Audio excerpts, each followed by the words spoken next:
This week on Not Sam Wrestling, fresh off a return to Raw and a surprise entry in the Royal Rumble, MVP is on the show. We'll get into the Brock Lesnar debate and a whole lot more. This is Not Sam Wrestling.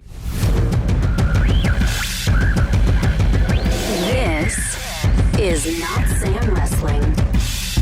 Introducing your host from New York, here is Sam Roberts. Hey, happy Monday. Let's start the week, everybody. Welcome to Not Sam Wrestling. On that road to WrestleMania, the sweetest time on earth to be a wrestling podcaster, a wrestling analyzer, providing analysis from yours truly, the last professional broadcaster. To be not quite a journalist, but a monger of scoops, as only I can be. Scoops Roberts, the last professional broadcaster. Sam Roberts here with you, Not Sam Wrestling. I'm looking forward to talking to MVP on the podcast today. It was a joy to see him in the Royal Rumble just last weekend, just about a week ago. It was all good just a week ago. And we got a lot more to talk about. I guess John Cena was talking to Sports Illustrated this week about Brock Lesnar and how good Brock Lesnar is. And it had a lot of feedback on it. I tweeted about it. That tweet had a ton of feedback on it. So we'll get into all that and more this week on Not Sam Wrestling, and I'm looking forward to it. Speaking of John Cena, I really think, and this is not me, being silly, I think that F9, the Fast and the Furious series, or whatever it's called, is going to put John Cena on another level in Hollywood.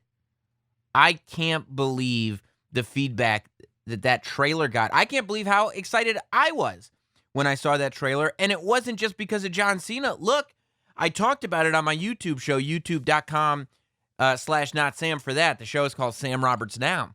We did a whole breakdown of the entire Fast and the Furious franchise. And the fact is, I thought The Rock was going to steal Vin Diesel's franchise away from him. But I'll tell you right now, it wasn't a failure by any stretch. It was a huge success. However, I didn't end up seeing Hobbs and Shaw. And I know a lot of people that didn't end up seeing Hobbs and Shaw. They wanted to. It looked cool. But there was just something about it. It didn't feel like it had the immediacy that some of these films feel like they have. And I certainly thought that, well, if you're not going to have Jason Statham or The Rock in the next Fast and the Furious movie, obviously you're going to have Vin Diesel in the original crew, minus Paul Walker, God rest his soul. But if you're not going to have Jason Statham and The Rock, what is Fast and the Furious going to have? And then I watched this trailer for the 9th Fast and the Furious movie, and I lose my mind.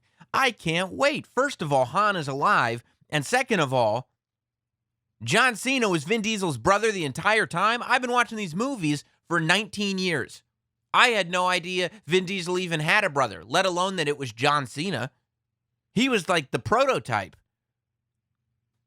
Like Tokyo Drift or whenever he was the prototype. But I can't wait for this thing. And I think it's going to be very, very good for John Cena. John Cena's about to be a movie star, kids. I can feel it. I can sense it. I know it.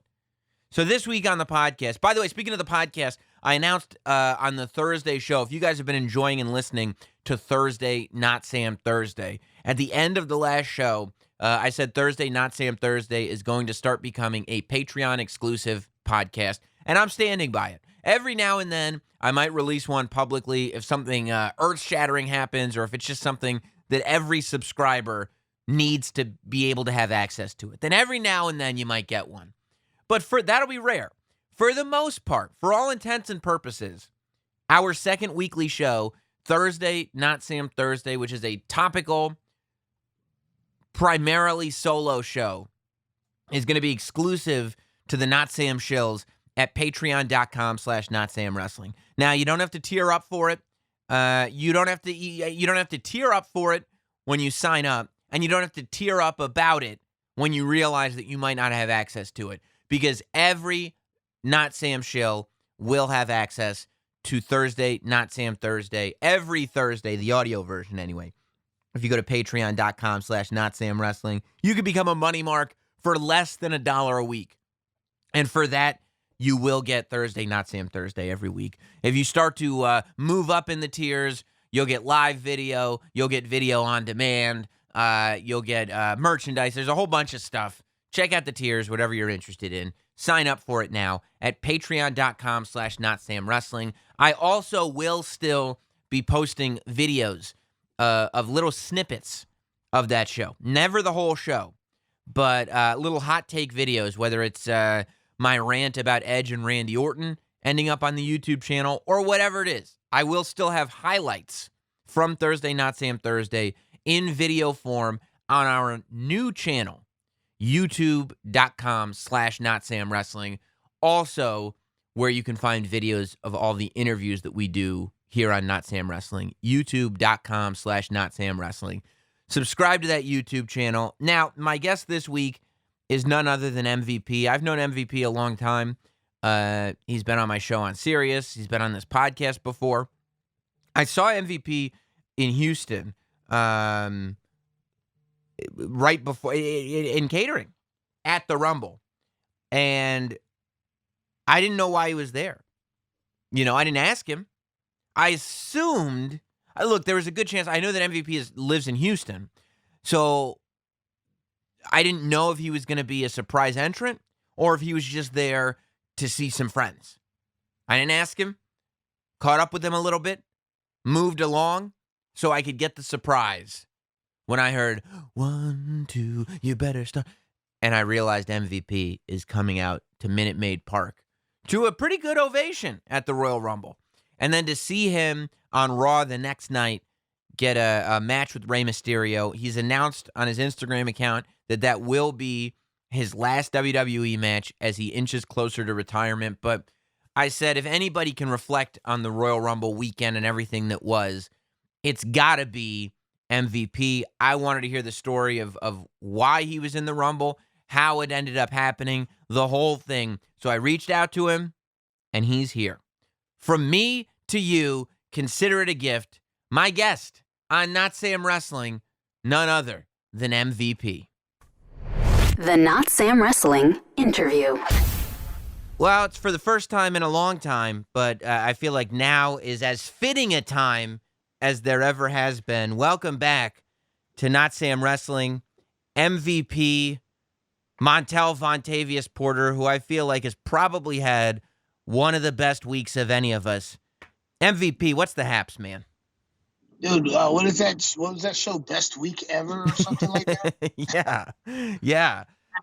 Man, I was very excited in Houston. I was there to do the kickoff show, and I walk into catering, and I see that familiar face of yours, and I didn't ask why you were there. I didn't want any spoilers. I didn't know if you were there just, to kind of support some old friends. I didn't know if you were there for a surprise appearance. I did not know. I hoped, but I did not know until that music started playing like everybody else in the stadium that you were coming out as Kill Monger himself. I'm glad you got that right. The number of people that said, "Oh, MVP with the Black Panther gear." No, it's Killmonger. I had the Killmonger gear on. I can't remember who it was. Somebody in the locker room, though, the first person said, "Oh, is that gear looks like Black Panther," and then somebody else went, "No, that's Killmonger, and it's even cooler."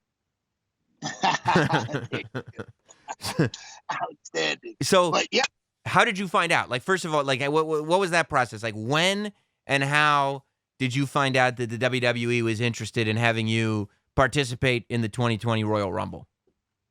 Well, in the past, they had reached out, Mm-hmm. and that's not where my mindset was at the time.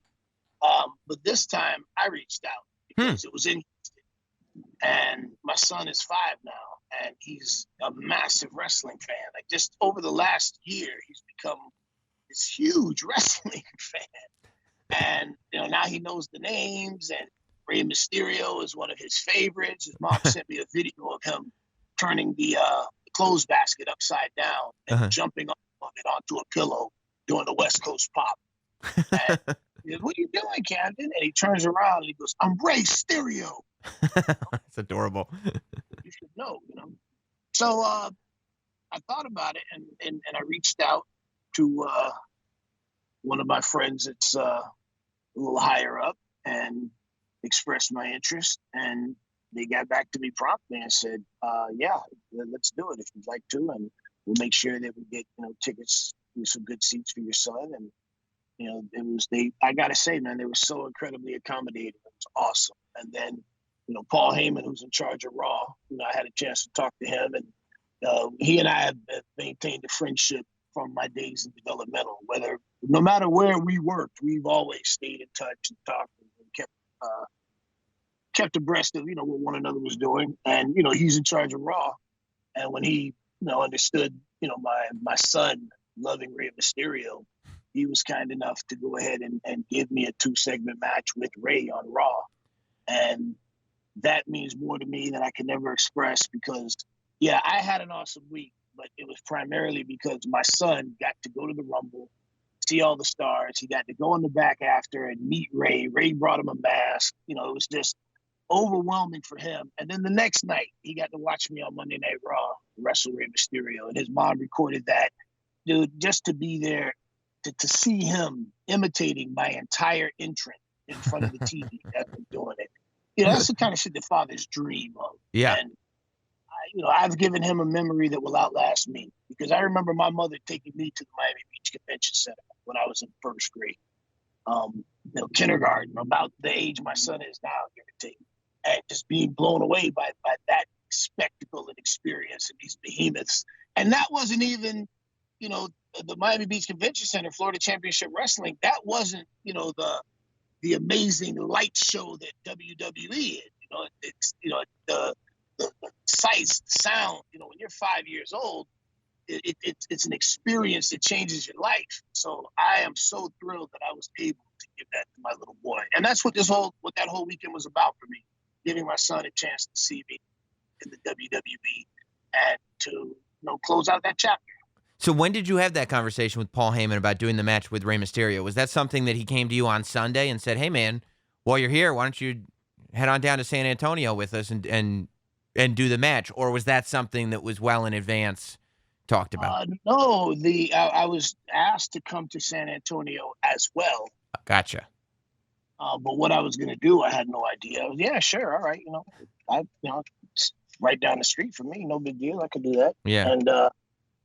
And Heyman came to me with that on Monday. So that's amazing. And it's also got to be nice for you too, that not only do you get that 2-segment match with Rey Mysterio, but they air an entire video package before you come out as to who MVP is, educating anybody from this generation that doesn't remember your run. Because, it's been, you forget. Somebody like me forgets that it's been 9 years. Yeah, a decade, which is, it's crazy to me.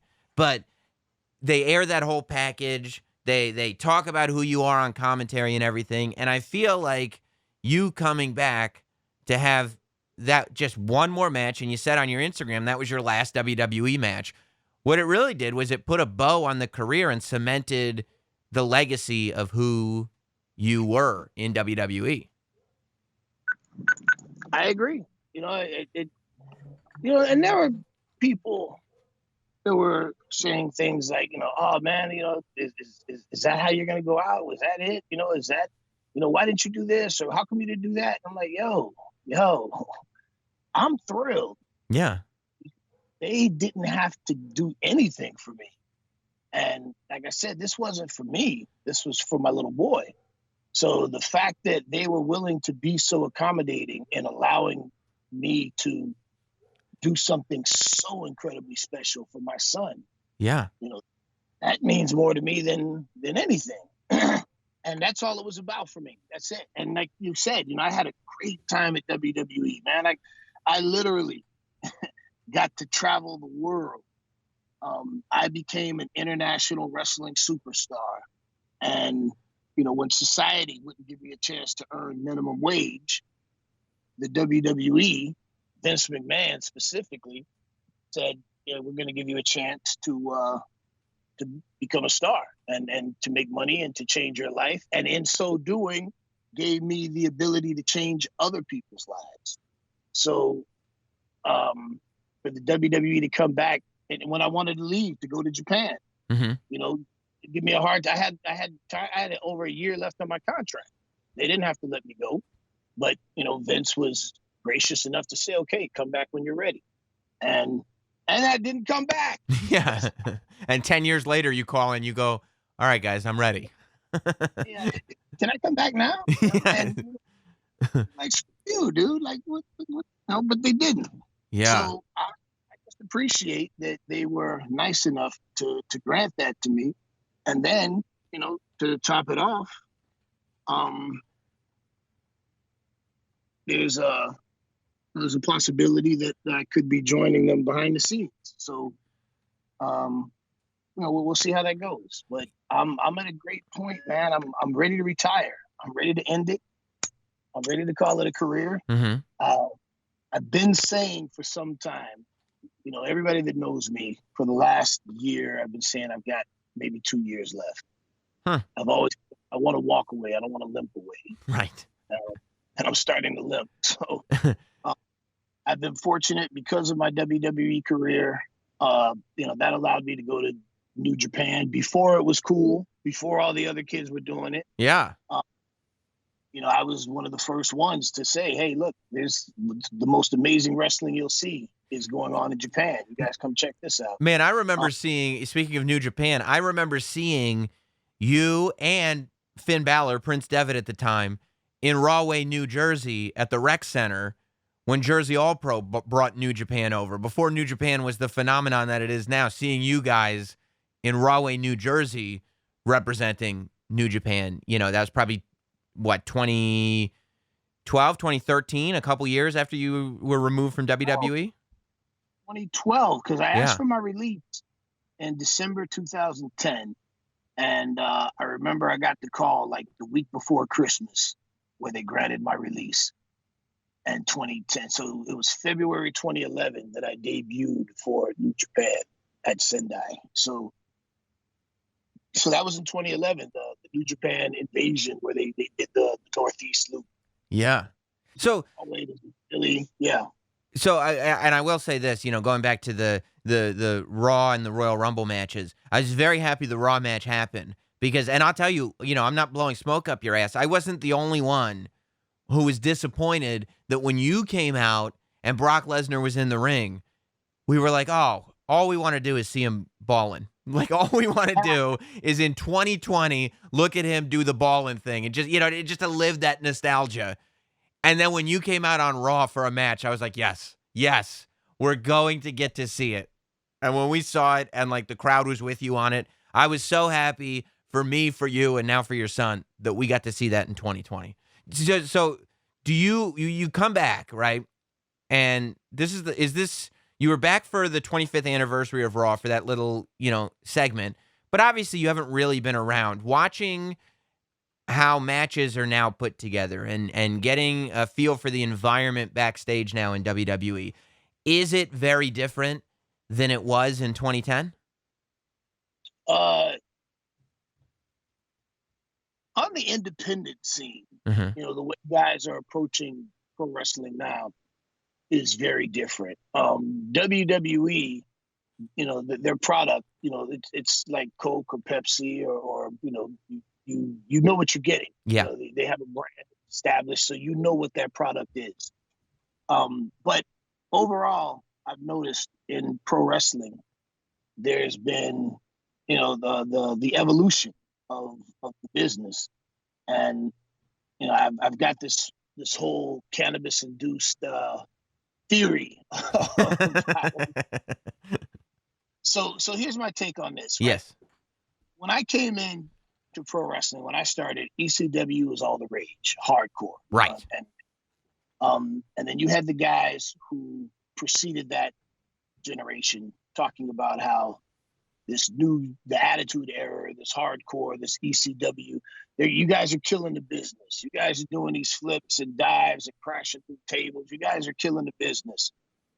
And it changed and it became this boom in the wrestling industry. So now here we are again. There's a new evolution taking place, and the guys from my generation and before are saying, "Oh, these guys are killing the business." And my take has been like, "Look, man, me and Booker T used to argue about the Young Bucks all the time. Mm-hmm. I've said privately and publicly, I'm not a fan of the Young Bucks style of wrestling, but I'm a fan of the Young Bucks. I'm a fan of anybody that can find their groove, find a niche, and make money. How can you say that they're doing it wrong if people are buying tickets to see it? That's the name of the game. The whole idea is to put asses in seats. Right. So if people are buying tickets to see the Young Bucks do what they do, then maybe you're wrong. Yeah. Pro wrestling, and the way pro wrestling is consumed is changing. You got all kinds of apps. You can watch it on your phone. There's YouTube, Hulu, Fight app. There's all these different ways to consume it. And the wrestling consumer is changing. Hey, guys, I want to take a pause from the action to thank Blue Chew for sponsoring this episode of Not Sam Wrestling. And what a time for Blue Chew to be here. Look, it's WrestleMania season. That means every minute of wrestling must be consumed because there is story packed into every episode. I mean, Raw, SmackDown, NXT, all the other wrestling that exists. You've got to watch it all as if you were Alex in A Clockwork Orange with your eyelids pinned open. Do you understand how difficult it is going to be for you to satisfy your partner when you're exhausted from watching wrestling? It can't happen. You can't be that person because you know what will happen? They'll say, you can't watch wrestling at the expense of my physical needs.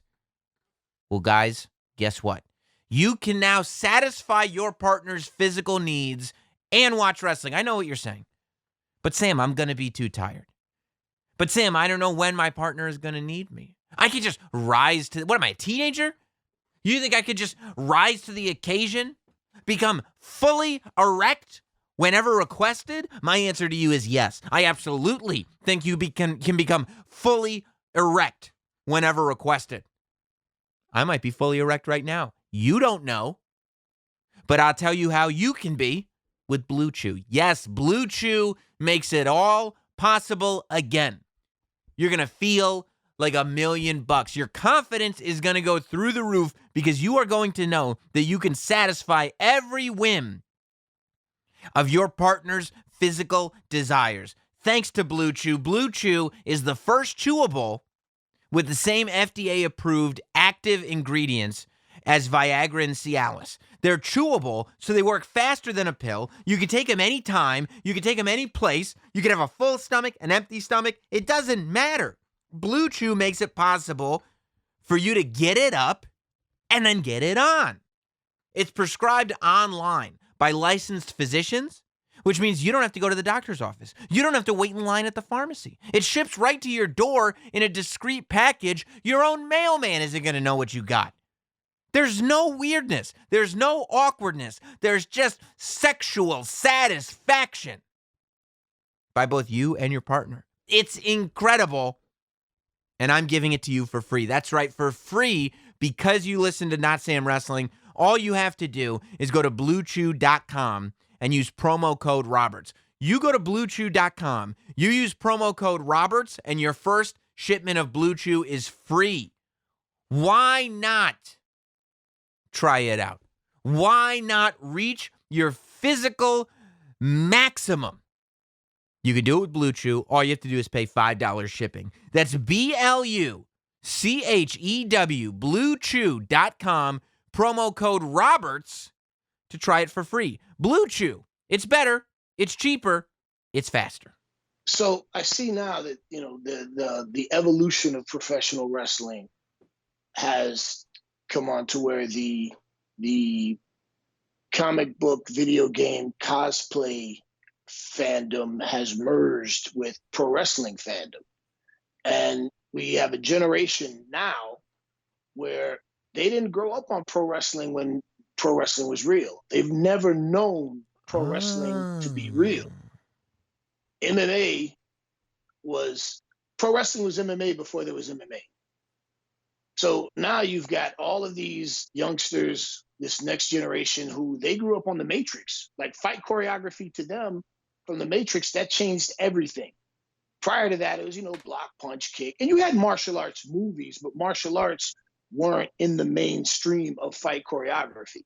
Now, if you watch, the Fast and the Furious, if you watch the Transporter, John Wick, Jason Bourne, Captain America, everybody fights with this Wing Chun, this hybrid style of fighting.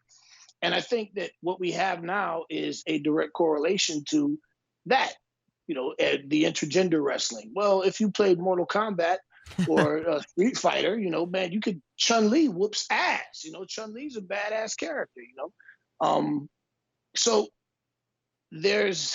I think the consumer is different because the consumer grew up watching things that were different, understanding things different. To this generation, pro wrestling has always been scripted entertainment. It's characters, playing roles, being superheroes. So I think that's where the evolution is, where you're having a completely different style and mentality towards what pro wrestling is. And if the consumers are buying that, then you can't be an old timer, be a dinosaur and say, you're killing the business. No, you don't understand what these consumers want. There's a reason that these people are, booked every weekend, and that, the Young Bucks have the longest merch line. There's a reason that people are paying $30 to take a picture holding Joey Ryan's dick. I love Joey Ryan. I'm a fan of Joey Ryan. He found his groove.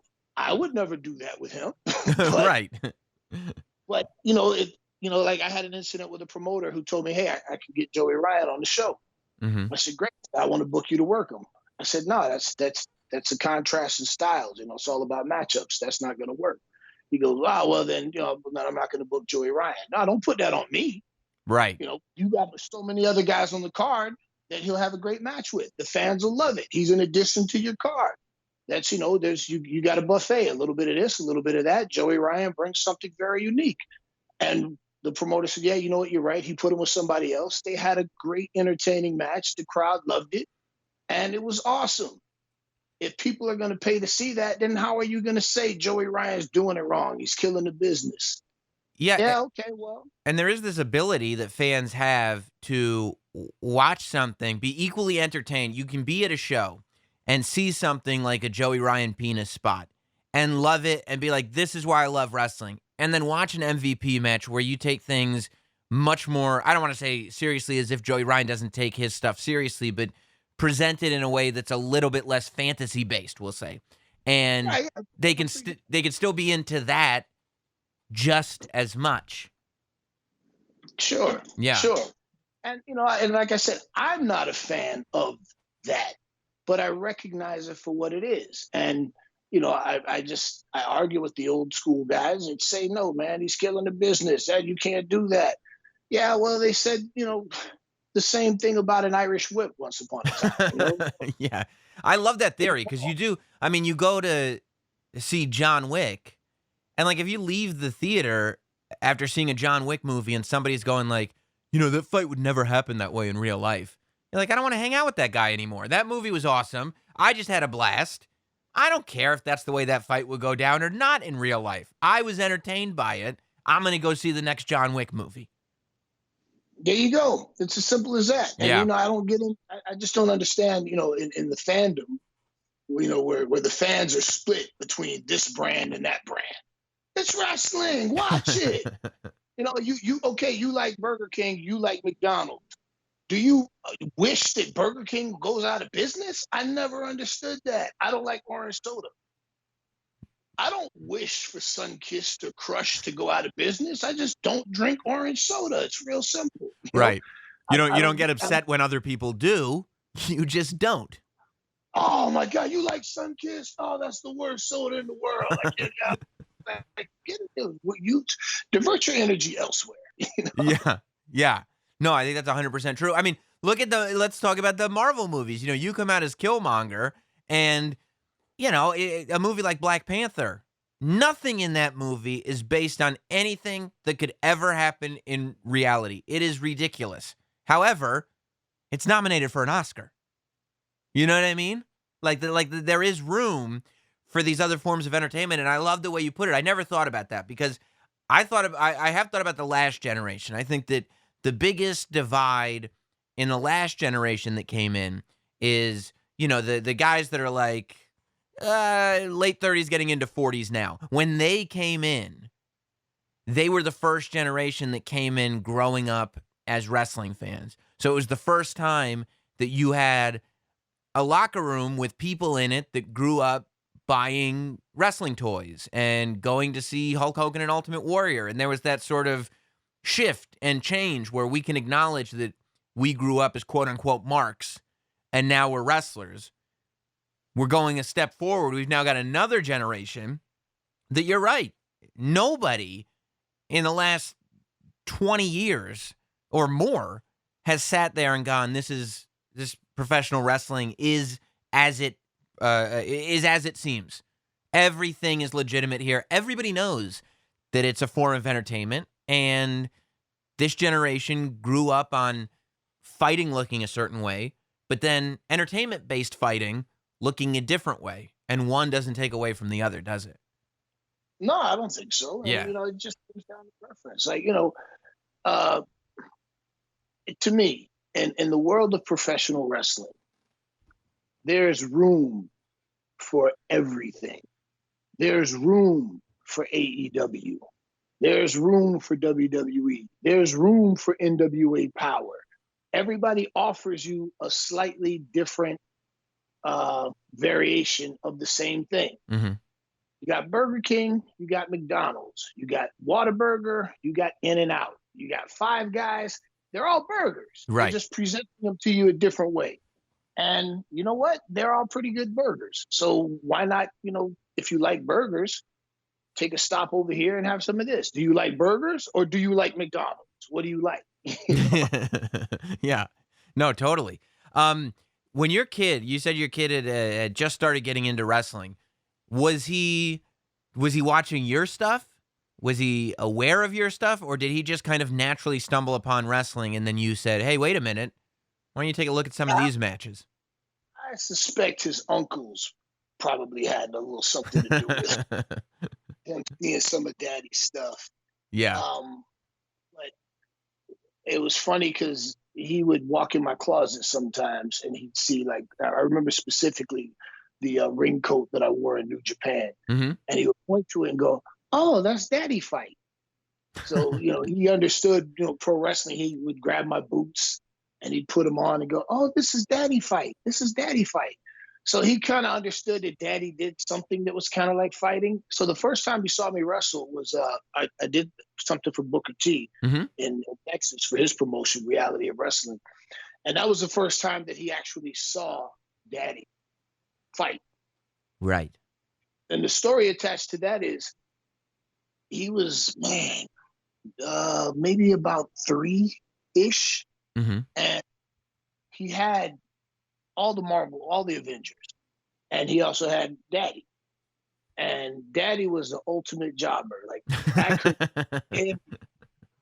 But after he saw Daddy fight, all of a sudden, Daddy was beating Thor, Iron Man, Spider-Man. Like, Daddy started moving his way up the card. The one person I couldn't beat was the Hulk. Couldn't go over on the Hulk. Yeah, but I mean, the size differential, yeah. The Hulk, Hulk is strongest there is. Yeah. But after that, I think, he had a better understanding of what Daddy did. And then it was cool when Ring of Honor came, mm-hmm. and I was King's surprise mystery tag team partner. I made arrangements for his uncle to bring him with his two cousins. They're virtually brothers. So he got to be there for that. And man, the ovation that the Ring of Honor crowd in Houston gave me with, the MVP chant, it was humbling, absolutely humbling. And that my son was there for that. And he had a great time, and he got to come in the back, and he got to beat everybody. And he told me that Colt Cabana was better than me, even though we beat Colt Cabana that night. Like, hey man, how does that work? We won, but how is Colt more over with my son than me? So that was cool. But it was off of that I thought, man, for him to have that experience, at that Ring of Honor show, I would love to let him experience daddy on a WWE show. And fortunately, it all came together for the Royal Rumble and for him to be there to have that. So, you talk about all the different varieties of wrestling that are available for fans now. What time besides right now would you ever imagine that technically the Royal Rumble was 2020, but in that same sort of 365-day period, you wrestled in Impact, Ring of Honor, and WWE. That's amazing. I hadn't even considered that. Yeah. Dude, I hadn't even considered that. That's actually pretty wow. No, you're on the money there. I hadn't even thought of that. That's pretty crazy. Well, I guess that's where it comes down to me being the Ronin of pro wrestling, right? I serve no master. I just wander the wasteland looking for battle. Hey, do you have any idea where the inflatable MVP entrance is? I'm gonna tell you, I was kind of hoping that for the Raw match they would break out the inflatable MVP entrance and you could come in like you were, coming onto the football field. That would have been pretty cool, but they didn't. And I have no idea where it is, man. I'm sure it's in a warehouse in Connecticut somewhere. Yeah, it's probably that's probably deflated in a crate somewhere, and at some point, maybe when MVP finally goes into the WWE Hall of Fame, which I feel like because of what we saw at the Royal Rumble, seems like it's more and more likely than it ever has been before. Maybe that's when we break out the inflatable entrance one more time. Well, I was going to say this. Shout out to the American Dream, Dusty Rhodes, who, when I was being groomed for my debut on SmackDown, Dream would come down to Deep South and he would come and work with me privately. Just, after the school was closed, we'd come in and we'd work together. And one afternoon, I was actually working out with Benoit and Dream. And we were talking about the Miami Hurricanes and how I'm a big Hurricanes fan and how the Hurricanes would come out of the tunnel with the smoke. And I told him, man, that would be cool for MVP to do that. And Dream goes, yeah, you know what? That really would. That'd be something pretty damn cool. He said, let me get to work on that. So the inflatable tunnel is because of a conversation I had with Dusty Rhodes, and he was the one that made that happen. I'm so glad you brought up Dusty, and I'm so glad that that's a story, because I was just this week kind of mind blown thinking about the impact that man continues to have on the world of wrestling. When I'm sitting there going, at the same time, you've got an NWA pay-per-view called Hard Times, and we all know why that pay-per-view is called Hard Times. You've got Cody and Dustin, living the legacy of their father in AEW, and that being referenced all the time. And then on NXT, you've got the Dusty Tag Team Classic happening. All simultaneously, the one link that brings these three theoretically competing promotions together is that they are all heavily influenced by that man, Dusty Rhodes. Oh, his impact on the business in general will reverberate for generations to come, man. Yeah. I mean, talking them into the building, who did it better than he did, and that's still what we do today, right? Ultimately. Yeah. Did you get a chance at all to talk to Matt Hardy while you were there at the Royal Rumble or at Raw? The only reason I bring it up is because I was thinking about your career, and I would say that your program, I guess is the word, with Matt Hardy, of course, like the saga of you guys trying to one-up each other at every conceivable event, was one of the most memorable MVP storylines. And I find it pretty ironic that in 2020, you could have conceivably shared a locker room again. I think almost inarguably that it's the most memorable run, especially during that time on SmackDown, when SmackDown was depleted with so many major injuries. Mm-hmm. And it was cool as hell that Vince, had an open door policy and told me and Matt, hey, you guys got ideas, bring them in here. So a lot of the stuff that we did that whole angle was our idea. Actually, to be fair, Matt and Kennedy had talked about doing something similar. It was an idea that they had.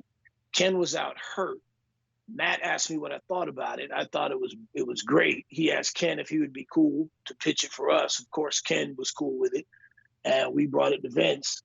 Vince loved it, and voila, history was made. So to answer your question, I did not get a chance to speak with Matt, but it's kind of crazy. It all comes together now, right? Because you asked me, you mentioned the Hall of Fame. It's weird that I'm at that point in my career where I know it's coming to an end very soon, and now people are talking about the Hall of Fame. And it's like, what constitutes a Hall of Fame career? What are the stats? Yeah. I mean, I always said, man, my picture's on the wall in Rivera Steakhouse. I'm in the Hall of Fame. Yeah, I mean, I would say that you going in is a question of when, not if. I don't think you could argue that you would be going into the Hall of Fame. I think, MVP. At the end of the day, it's the pro wrestling, the WWE Hall of Fame is a Hall of Fame for pro wrestling. And in pro wrestling, I don't think statistics matter. I think memories matter. And if people remember you enough that after over 9 years, after 10 years, the WWE wanted to bring you back for 2 nights to kind of celebrate that. So clearly, if there's that level of memory for what you did in WWE, I would say you're a shoo-in for Hall of Fame. Do you have any thoughts on who you would want to put you in? That's why I was saying how funny it is. Like, there's so many people that touched my career and who had an effect on me. I've never thought about my Hall of Fame induction because it was something that I was like, Hall of Fame, let's see what happens. I don't know about Hall of Fame, but if it is something that happens, of course I'd be honored, and it would thrill me to be able to bring my son on stage to accept with me and for him to be a part of that whole experience. Maybe it's a bit premature to have this conversation, but I'm pretty sure Matt Hardy would definitely be one of the first people I would probably turn to for my induction, because as you said, it was probably my most memorable feud for WWE. I was so fortunate to have, had my first angle with Kane and the Inferno match, and that led to me having countless matches with the Brothers of Destruction, me and Kennedy facing them, main eventing all over the world on SmackDown. Just, an unbelievable journey. Dude, there's been so many people along the way that have left a thumbprint. I had the pleasure of talking to Norman Smiley. Mm-hmm. And, a lot of people think Norman Smiley trained me. He didn't train me. He polished me. By the time he started coming around and working with me, I had my ABCs and 1, 2, 3s, but, I was telling Norman, he was the one that introduced me to Japanese wrestling. He was the one that lit that fire. When I went to Benoit and asked him, for some advice, it was Norman that said, yeah, feel free to go ahead and drop my name to Benoit. And, Benoit ended up becoming friends, and he became a mentor, and, a huge impact on my success was due to the mentoring that Chris Benoit gave me. But that door was opened up because of the respect that Benoit had for Norman Smiley. His fingerprints are all over my career in so many different ways. We were laughing about it. So it's really cool, just thinking about that. He's somebody that most people don't realize, but he had a huge impact on my career. There are just so many different people. But I guess, Matt Hardy would definitely be probably one of the top candidates for that. You said that you can tell your career is winding down, and we were talking a little bit about you and that who knows, maybe in the future a backstage role at WWE. Is there anything specific that's left in your career that you want to do? You've said that was your last WWE match. So, as much as you've done, it seems like every goal that you've had, at least that I know of that you've had in wrestling, it seems like you've been able to accomplish. What do you want to do in the ring before you officially overall say, that's it, the boots are hung up?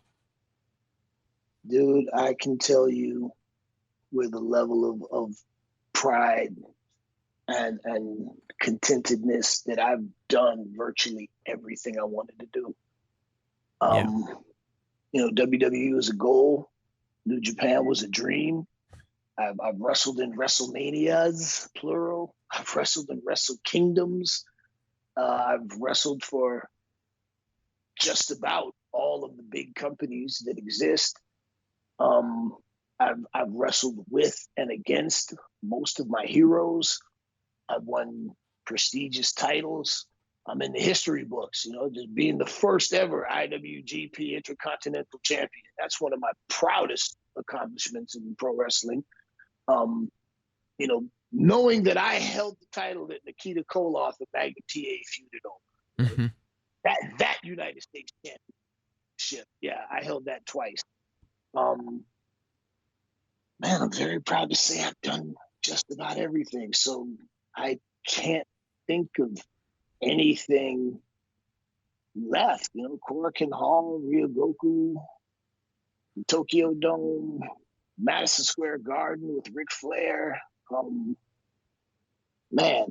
There's really not much left to do. And that's why at this stage of my career, I am so comfortable with letting it go. Like, this was my last WWE match. And, I've got a bunch of bookings already on the calendar for 2020, but, this could be my last year, man. Right. This could be it. Right. The cool thing is I'm okay with it. I'm not, some guys just, I can understand what it would be like. It would be like, breaking up with a love affair that you've had for, a couple of decades.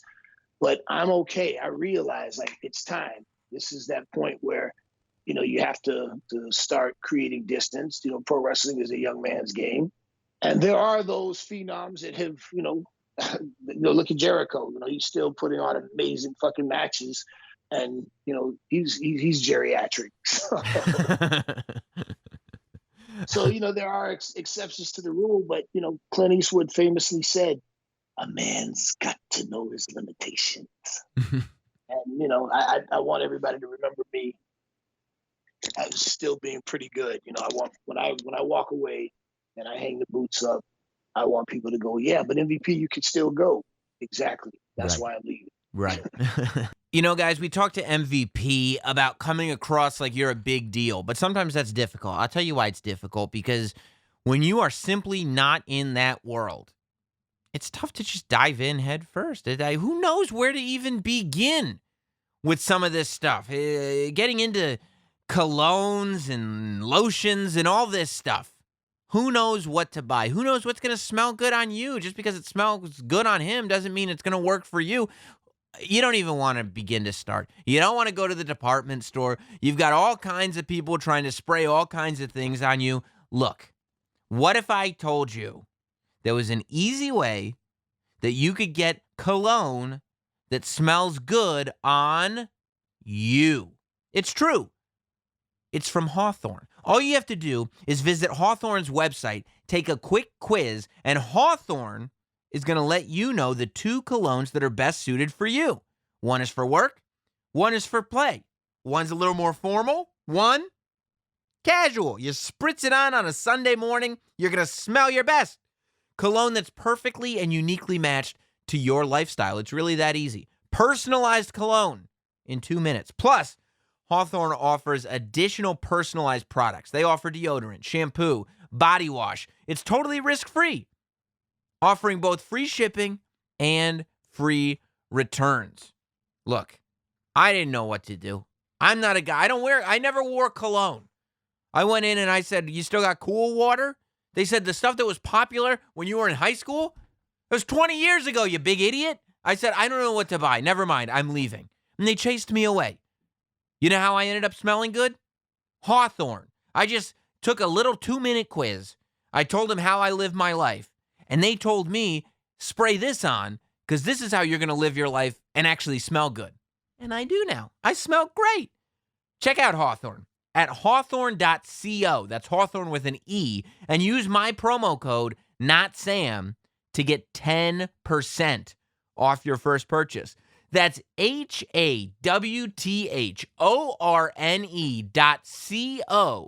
and use my code NOTSAM to get 10% off your purchase. Hawthorne.co.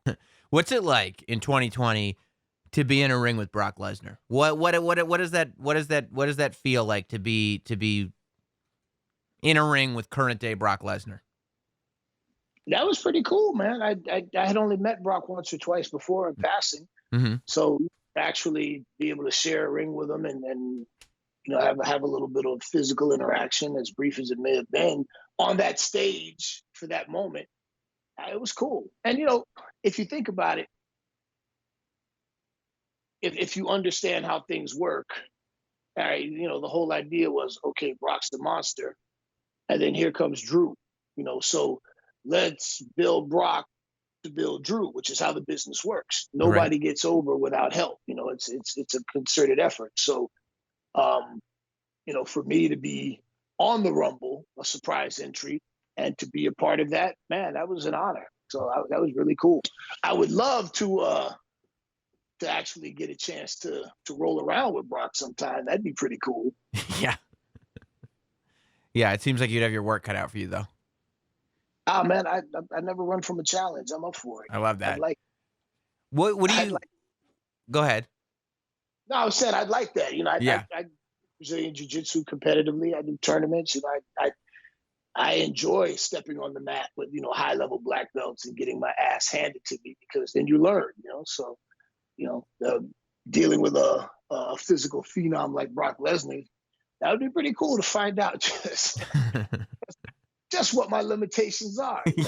Yeah, that makes sense. Have you thought at all, hypothetically in the future, should you end up in some kind of a backstage role in WWE, have you thought about what ways, especially after the weekend and seeing how things work and who's there now and what the overall kind of vibe and attitude and mentality is, have you thought about how you would want to contribute to that culture? WWE usually is good about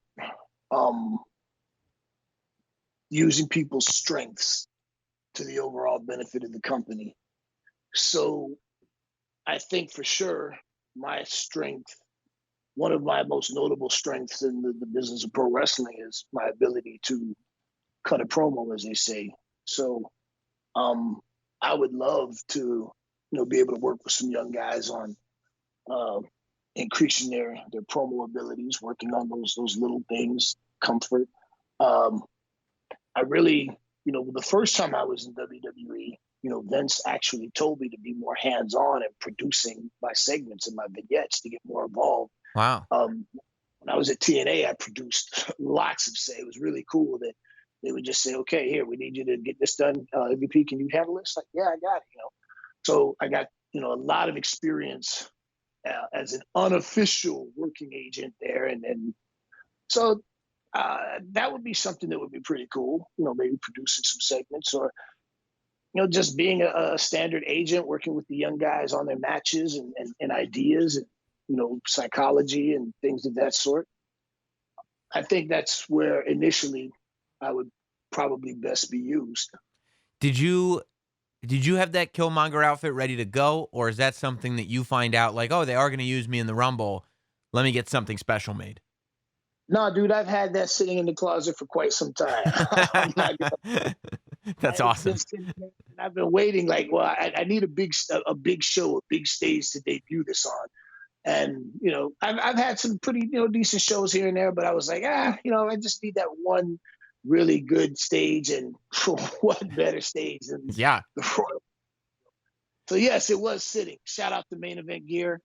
So you just had that idea in your head, like you watch Black Panther, obviously you love it, and you go, that would make some pretty cool gear, and you just go out, you just reach out to the gear company and go, can you make this for me? And without an idea of where you're going to use it, just because at some point that's going to be cool to have. Or as Iron Sheik would say, exactly, Bubba. That's awesome.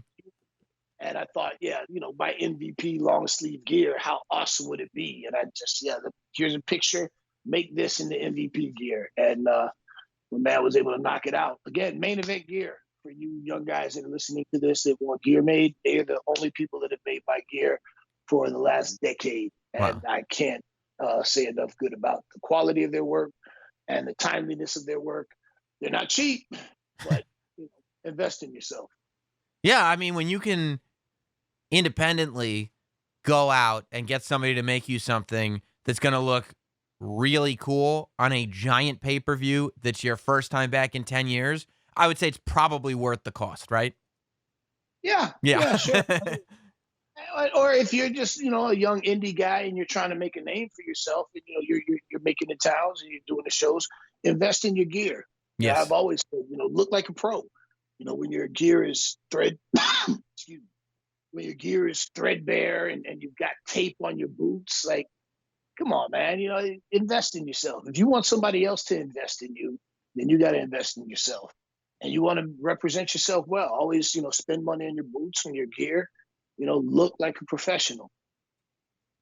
Yeah, it's always amazing when people don't. I mean, you would think, growing up, when you watch wrestling as a fan, you always remember people's gear. You always remember the way people look. You always remember that presentation. And sometimes it really shocks me that investment isn't made. Or you see the guys who have, their boots taped up or whatever it is, especially because on the independents, I feel like you have this ability, even if people don't know who you are, if you come out looking like you're a superstar or looking like you're somebody or looking like you've invested heavily in what you're wearing, people generally will assume that you're a big deal and they just don't know about you. And I think that's probably your best case scenario, right? You never get a second chance to make a first impression. Right. And, like you said, I remember years ago when I was on the indie scene, just coming up, I was on a show where I was tagging with Buff Bagwell, who, WCW had just ended. And, I'm young and I got on some really fresh color coordinated gear. And back then I used to come with these pull away pants and jacket on top of my gear. And, I'm tagging with Buff Bagwell. And, some people were saying, I don't remember you from WCW. Hey, did I see you on WCW? I don't know. All these people thought that I was on WCW, but they just didn't know me. Or maybe you got signed towards the end. No, I've never been to WCW. But, one of my friends and mentors, Dave Johnson, he was there. He passed away recently. He said, dude, through the eyes of a child, you look just like him. He doesn't know the difference, and as you can see, a lot of adults didn't know. So I looked like a professional. I looked like a pro. And I firmly believe that if you want to be perceived as you said, a big deal, then present yourself as such. Right. Absolutely. And honestly, that goes for all walks of life. That's not even just a wrestling thing. That's just a life thing. Go out of the house looking like you're somebody. The people who walk down the street or do a job interview or wherever you're going, the old fake it till you make it. That's right. That's exactly right. Well, MVP, I appreciate you giving so graciously of your time. I want to say congratulations on this incredible Sunday into Monday that you had, and congratulations on not only refreshing everybody's memory on how impactful your run was with WWE, but for looking like a superhero now in front of your kid. I mean, I have to imagine that if your match at Reality of Wrestling was enough for you to get put over almost all of the Avengers, you holding your own against Rey Mysterio and entering the Royal Rumble over the course of 2 nights, if anything is going to allow you to get put over the Hulk, I feel like this is the one, right? You would like to think, man. So I don't know. I haven't asked him yet. Right now, I can't get over Rey Mysterio. So that's that's true. Do you think? I even told Ray, I said, this sucks because as long as I've been trying to get him to book me over you, now this is just going to confirm his predisposition to booking you over me. So such as that. But yeah, man. Thanks a lot, Sam. It's a pleasure. Man, it's kind of funny. as I began this journey with WWE so many years ago, you were an awkward intern. Yeah. Yeah. Asking ridiculous questions. For those that don't know, the first time I met MVP, you came in, you did your entire interview. It was on Opie and Anthony. You did your entire interview standing, and it was like 45 minutes long, and you held the entire room. But most importantly, me as like an intern or whatever I was at that point, I was forced to ask you embarrassing questions. I had to look at you in the eye and ask you the question, which do you prefer, WWE or jail? And and that somehow to this day we're still speaking. I don't know. That's on you. That's not on me, but I guess that means you're a good guy. Oh man, I remember that too, and I remember looking around like, is this dude serious? You guys sound cool here, but it was an experience. And as you said, all these years later, here we are. Yeah, man. And it's been really cool, and I'm so happy to see your success, and you and Sam, you and fucking Norton. Goddamn. Yeah. Well, thanks so much, man. I appreciate it, and I appreciate once again, I appreciate you giving me your time. Congratulations on everything, man. Hey, on Twitter at the 305 MVP, Yes. Instagram at 305 MVP, and my own podcast, the VIP Lounge, which I stopped doing some time ago, will be returning very soon. Love it. So go to the 305mvp.com for more information. Check it out. I think you'll enjoy it. And it was awesome as always, Sam. Take care. Awesome. Thanks, man. It's now time for this week's State of Wrestling. State of Wrestling time here on Not Sam Wrestling. Look, we're going to keep it brief this week because, we had a lot to talk about with MVP. If you want more insight, if you want to go full-on wrestling insight and response to what's going on with the current product, then hit us up Thursday. Not Sam Thursday is the place to be, and that show is now exclusively at patreon.com/NotSamWrestling. Less than $1 a week, you can get access to it. So if you like State of Wrestling, we do an hour plus most weeks, every single Thursday, available on Patreon. I want to say, and we talked about Brock Lesnar a little bit with MVP. There was a debate this week because let me pull up the tweet for you so I actually have it because I would like it to be verbatim. I want it to be on the level, as it were. And it should be, I know that I tweeted something about it. Here it is. John Cena says to Sports Illustrated. This was a quote this week from John Cena that we should talk about. John Cena says, I can say with sincerity, Brock Lesnar is the best in-ring performer I've seen. His performance at the Rumble was a clinic. The best when dominant, the best in Jeopardy. He makes people better, and he still has mystique. This quote drew a lot of controversy, drew a lot of ire, I guess the word would be. Ire is what it drew. And I sent a tweet out kind of agreeing with it. I don't know if I'm in a position to say he's the best, but I tweeted out something to the effect of, if you don't think that Brock Lesnar is good, and it should have said great, by the way. You don't have to say that he's the greatest wrestler on the planet. But if you don't think Brock Lesnar is one of the best wrestlers on the planet right now, you don't watch wrestling. That's my opinion. And when I say you don't watch wrestling, I mean I don't know what the hell you're watching. I swear. Like, I see somebody on YouTube. I don't know. I get all my opinions confused because I see people on Twitter. I see people on YouTube. But I try to draw various voices of various fans from all these sources. And I saw somebody say, Brock Lesnar doesn't sell for anybody. Brock Lesnar sells better than anybody. What are you watching?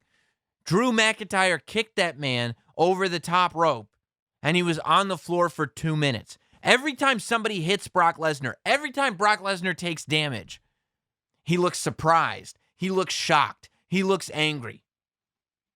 It feels real. Every time he takes damage, it feels real. You know what that is? Selling. Just because he doesn't do like an over-exaggerated like wrestling thing, he actually looks like a real person when he's doing it, and he actually makes you believe it. It doesn't make him bad. It makes him good. I can't believe some of this criticism. Let's go down some of the criticism that Brock Lesnar gets, because, I mean, it's driving me batty, I guess would be the word. There's some people say Brock Lesnar is lazy, and there's a couple reasons that people incorrectly, by the way, say that Brock Lesnar is lazy. Number one, they say he's lazy because of his schedule. No, he's not. His schedule is not a lazy person's schedule. His schedule is a valuable person's schedule. The value of having Brock Lesnar have a match on a show is so high that financially it wouldn't make sense to have him on every show. Similarly, it wouldn't make sense to have him on every show because it would actually decrease the value.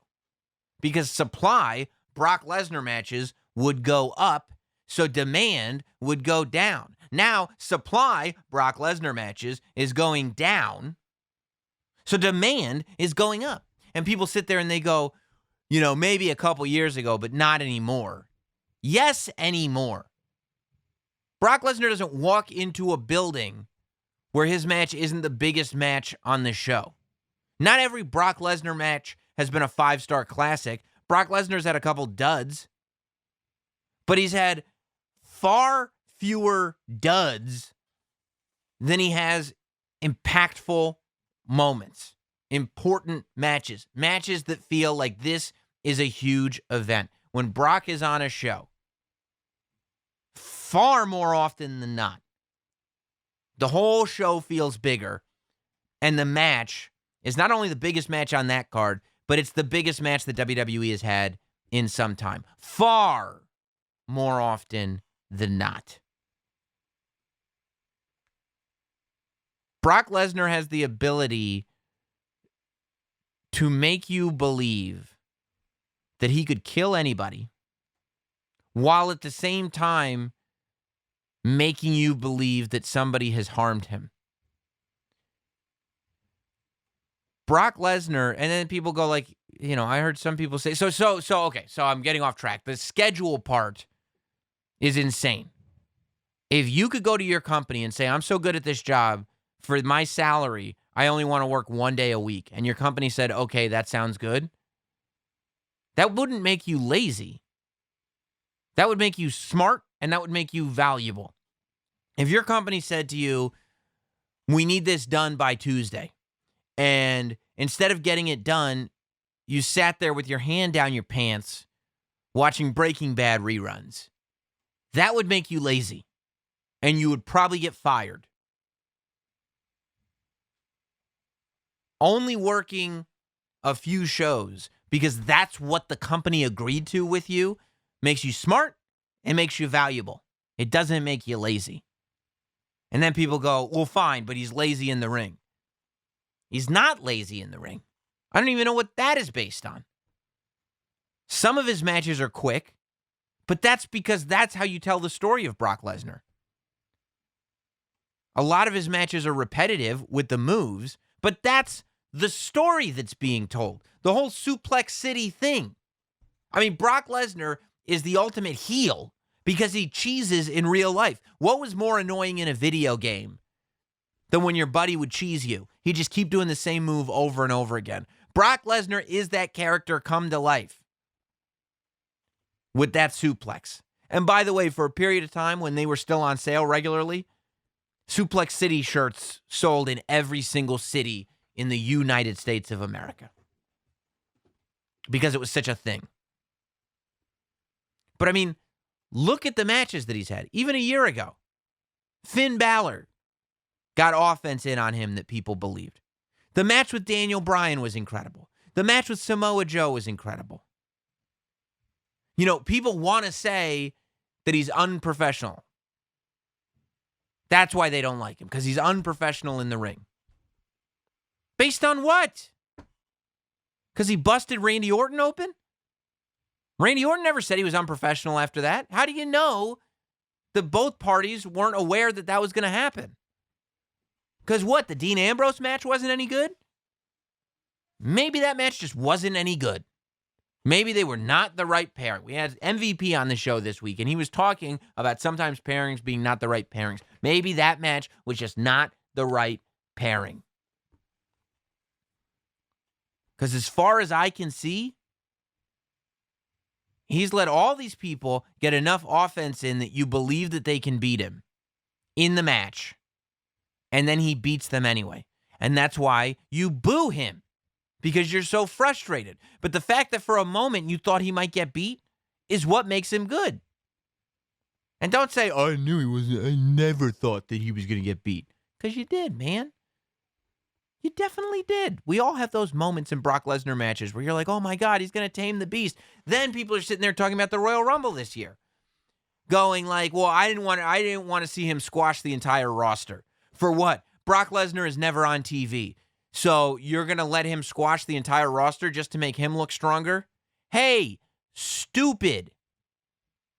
The entire roster that got squashed under Brock Lesnar got squashed under Brock Lesnar to make Drew McIntyre look better, not to make Brock Lesnar look better. The reason that and people go, well, Drew McIntyre was already the odds-on favorite. Drew McIntyre didn't need all that. Did you hear the reaction that Drew McIntyre got when he kicked Brock Lesnar over the top rope? That reaction doesn't happen if Drew McIntyre does it at number 3.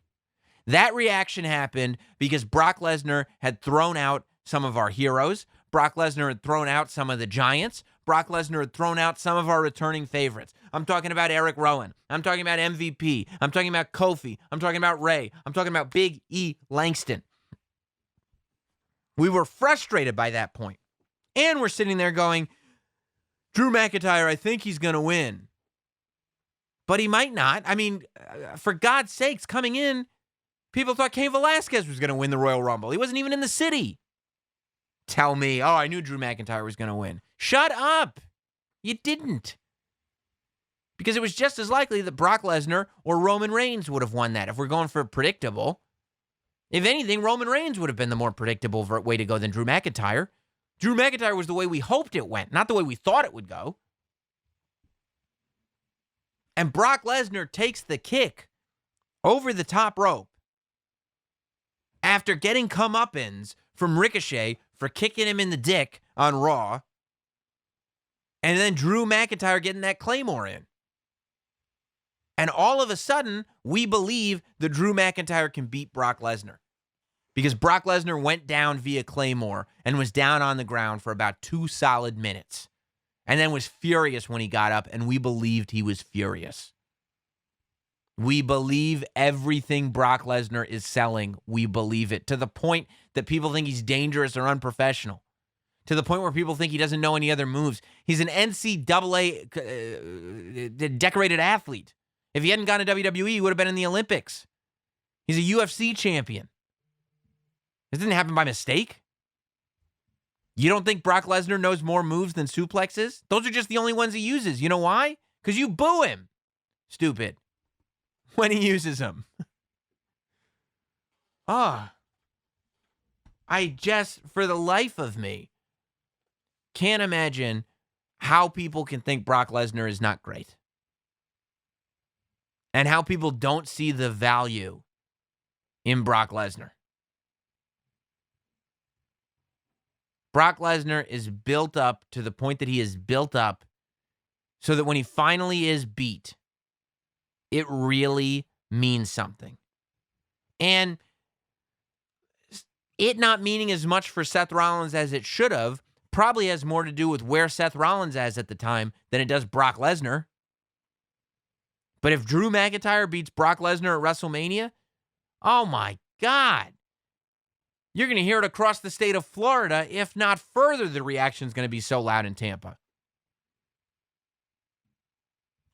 And you know why that is? Because of the last 5 years of Brock Lesnar. That's why. You know, it's amazing. Look, if you want more analysis, patreon.com/NotSamWrestling is the place to be. We thank MVP for being a part of the show this week. And we will see you next week, Monday, right here on Not Sam Wrestling. Goodbye, everybody. thanks for listening. Follow at Notsam on Twitter, Instagram, Facebook, and YouTube. Rate, review, and subscribe. This has been Notsam Wrestling.